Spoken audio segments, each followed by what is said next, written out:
In the autumn, by a tremendous, exhausting effort, for the harvest had to be gathered at almost the same time, the windmill was finished. The machinery had still to be installed, and Whymper was negotiating the purchase of it, but the structure was completed.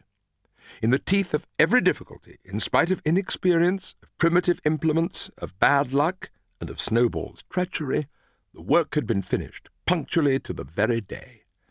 Tired out, but proud, the animals walked round and round their masterpiece, which appeared even more beautiful in their eyes than when it had been built the first time.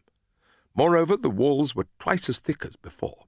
Nothing short of explosives would lay them low this time.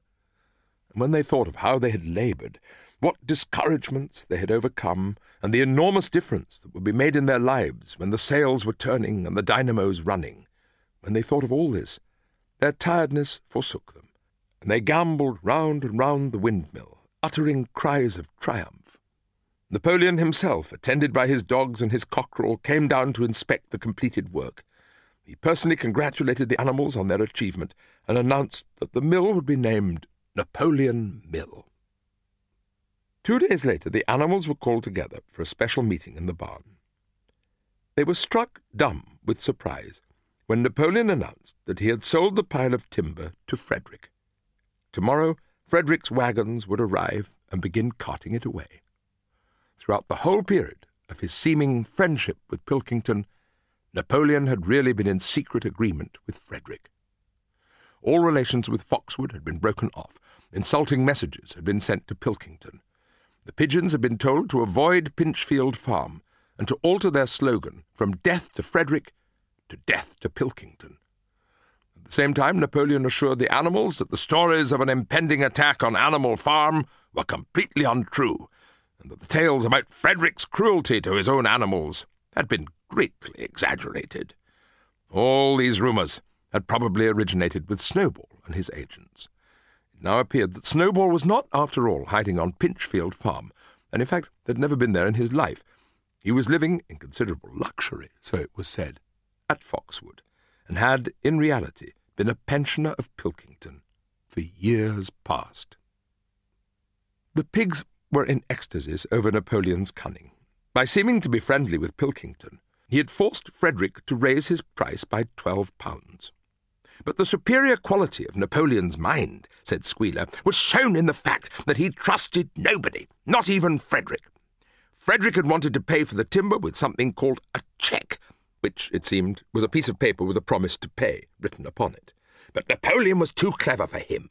He had demanded payment in real £5 notes, which were to be handed over before the timber was removed.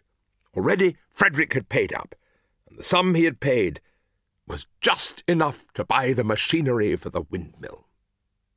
Meanwhile, the timber was being carted away at high speed. When it was all gone, another special meeting was held in the barn for the animals to inspect Frederick's banknotes. Smiling beatifically and wearing both his decorations, Napoleon reposed on a bed of straw on the platform, with the money at his side, neatly piled on a china dish from the farmhouse kitchen. The animals filed slowly past, and each gazed his fill, and Boxer put out his nose to sniff at the banknotes, and the flimsy white things stirred and rustled in his breath. 3 days later, there was a terrible hullabaloo.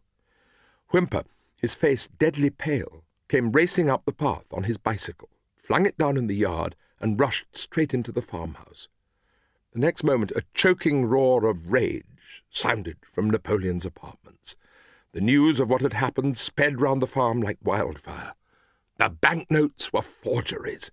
Frederick had got the timber for nothing. Napoleon called the animals together immediately, and in a terrible voice pronounced the death sentence upon Frederick. "Men captured," he said, "Frederick should be boiled alive." At the same time he warned them that after this treacherous deed the worst was to be expected. Frederick and his men might make their long-expected attack at any moment. Sentinels were placed at all the approaches to the farm. In addition, 4 pigeons were sent to Foxwood with a conciliatory message, which it was hoped might re-establish good relations with Pilkington. The very next morning the attack came.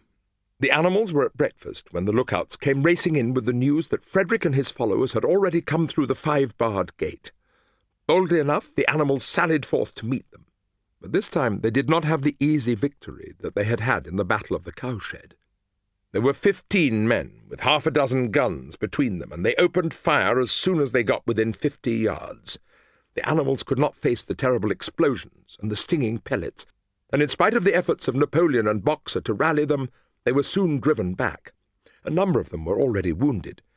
They took refuge in the farm buildings and peeped cautiously out from chinks and knot-holes. The whole of the big pasture, including the windmill, was in the hands of the enemy. For the moment, even Napoleon seemed at a loss.